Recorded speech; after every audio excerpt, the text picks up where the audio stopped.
We are in the second section of chapter number 8. In this, we are going to talk about negotiation. This is very important. In the previous section, we learned the part about how to handle objections. So, I welcome you again. We'll learn in this video about how to handle or tackle this negotiation. Which points are we going to cover in this? Let's see that. Number one, your CRM is very expensive. Second, I don't want to get into this subscription cost. There is a one time cost, isn't it? I'll pay for it once and then later on I'll keep using it. Or there is a comparison with some other CRM. Now they talk about payment terms. We'll pay this much, then later on we'll pay this much amount, like that. Then what is your slab wise offer, or what is the quantity discount? So all these 5 points will be covered in this section. Number one, CRM is very costly. Any customer will tell you that CRM is very costly. But we have to understand why he's saying that it is costly. Number one, he doesn't have that much budget. Or number two, he's evaluating it with some other CRM, comparing to it. If he doesn't have a budget, we understand it in the very first qualification stage, because we are talking about pricing at that time, aren't we? If we had done that part at that time, we would be able to save so much of our effort. The second is that they are comparing it to something else.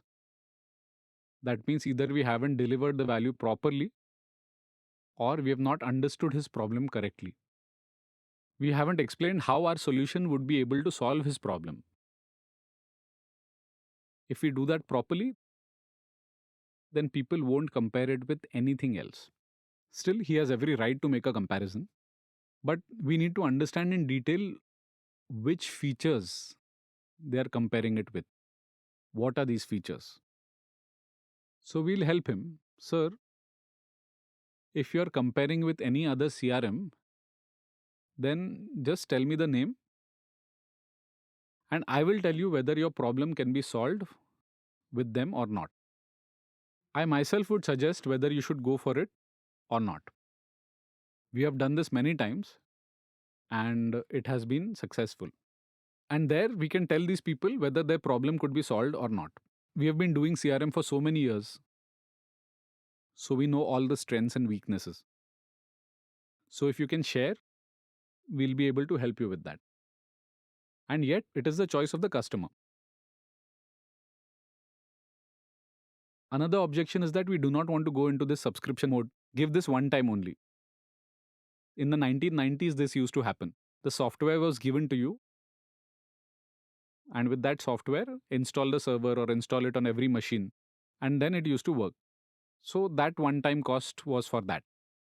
At that time, it was like updates or upgrades were very rare. Once in 2 years, or sometimes even 3 to 4 years used to pass by. But still, there used to be no updates. But now, if we see the way business is dependent on technology, if we do not bring that technology into the software, then it will affect the whole business somewhere, right? Because it is dependent on technology. So, if we do not keep giving frequent upgrades or updates, the customers will not be able to take advantage of the technology. Well, how will you be able to do these updates? We also need to pay to the development team will do continuous development. So if we keep paying for that development, then the software will keep adopting new technologies. It will continue to work on new technologies. It will benefit the business. Earlier, till 2018, we used to sell this CRM at a one-time cost. Then later on, we thought that in this model, we would not be able to grow further. It used to be that we used to give it at a one-time cost, but it had to be updated regularly. An upgrade had to be given. It was a great challenge for us. Even the customers were not benefiting. This one time cost of CRM, not all customers are able to afford it also. because its cost itself is very high. So that's why it was given in the subscription model. So he'll keep paying every month or every year. So it became affordable for every customer. Now many people have started using CRM. Earlier, it was like an isolated software. Only one software has to run. It did not interact with any other software. There was no integration in it. Okay. There was no mobile app. And now everything is integrated. There is also a mobile app. So now everything is integrated and connected. So even if you have purchased it one time, then you will be able to run it only for a few years. Later on, it will stop somewhere. So many times, we also have customers who themselves had implemented in house CRM, and then later, these people subscribe to us because they stopped in some way or the other, right? Because in the future, those people are neither able to update it nor do any development on it, which will help them in their business. So there are many of our customers who had developed CRM themselves earlier, but or they got it developed by someone or by making a one time investment. But later they had to change it. They had to go to the subscription model because they get regular updates there. Let's move to the next section in which there's a price comparison. Every customer has the right to make a good price comparison. It should certainly be done. So there are three types of vendors in this market: a free one that is available as an open source, the one who has a lot of time, or whoever has a team that can develop it. Such people should go for free and open source. The second has just started a new business and they only need new customers. They will be able to sell at any price. So they have a team of 2, 3, 4 people. So those are the second type of vendors. The third type is an experienced CRM vendor. So these are the three types of CRM vendors. Number one, free open source available. Second, they're just starting the business and a team of 2, 3, 4 people who have just passed out of college. They just want the business to pick up.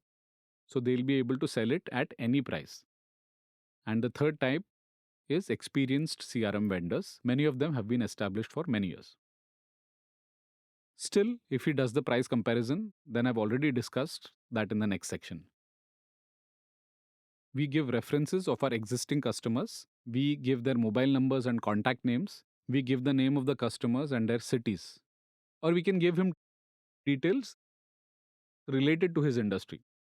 Or later, we tell him that whosoever is developing CRM, he should also talk to three such customers. Well, I will also give you a template for what to talk to him. How is NJ's CRM platform? We'll talk about the CRM application. How is the team supported? What kind of challenges did you face? And how NJ's team solved it? Or how did NJ and NJ's partner team help you to solve that? So these are 4 to 5 questions. They can interact with my customers or they can also interact with your vendor's customers. Many times the customer says, just start working on it, start, and I'll pay you later. So don't do that. Our subscription is 100% advance payment. Onboarding and implementation charges are there. The customer will say that if this module works, then I'll pay you this much amount. So let's talk about milestones. So, how do we measure these milestones? Do we measure them flow wise or field wise? Because it's a very big subject. We'll not be able to measure it in any way. We'll not be able to measure it. If we start doing in this way, then somewhere we may face a problem. So, milestone wise payment will be applicable when there's a large order, if there's a big order. So, a lot of detailed documentation is available in that. If you do these many steps, then you will get this much payment. So, at that time, we can accept that. But if there are small customers who give us a one time cost, a certain amount, then we will not be able to measure it in any way. Many times it happens that payment will be given after completion. But how will we define this completion for the payment? Because what happens is that if we talk about completion, we have been using CRM since 2004 year NJ. And every time we keep on doing something or the other in the CRM. We bring some new change every month because it keeps changing according to the business process. So if you look at it like that, every time you talk to the customer about the payment, he'll say, no, no, these 2 or 3 issues are still pending. When they are complete, then I'll make the payment. Then again, if you go and ask for payment, he'll say, no, no, you have not resolved these 2 more issues. So that way you'll never get that payment. It is better to take the payment. Then apart from this, there is also a refund offer. If we cannot implement his requirement, which we had understood, the scope of which we had defined, and which we had mutually agreed upon by both seller and customer. If you're not able to implement it in that way, then we give a full refund to the customer without asking any questions. Now let's go to the next section in which we see how slab wise quantity discounts are done. In this, you will have to talk to NG's team every time. Number one. Number two, we have slab wise pricing, 10 to 24 users and 25 to 49 users. This is a slab wise pricing. In slab wise pricing, for example, the customer says that we do not have the requirement of 100 users or there's a requirement for X numbers, but we will start with 20 users now. So for now, give us that slab of 100 users. Okay, don't do that. This is how we talk to the customer in that case. Okay, now pay for 20 users, which is in a slab of 20 users. The day you have 100 users, so assume that you had subscribed 20 users on the 1st January and you have 100 users on the 1st of April. So reducing the amount of 3 months, the amount I had taken for 20 users for the whole year, now that 9 months are remaining, for those 9 months, the cost of these 20 users, which is covered in the slab of 100 users, accordingly we'll adjust pro rata in the billing. Now let's go to the next section in which the customers have closed the order. But now how to implement it successfully? What will be its pathway? Right? So we'll meet in the next section.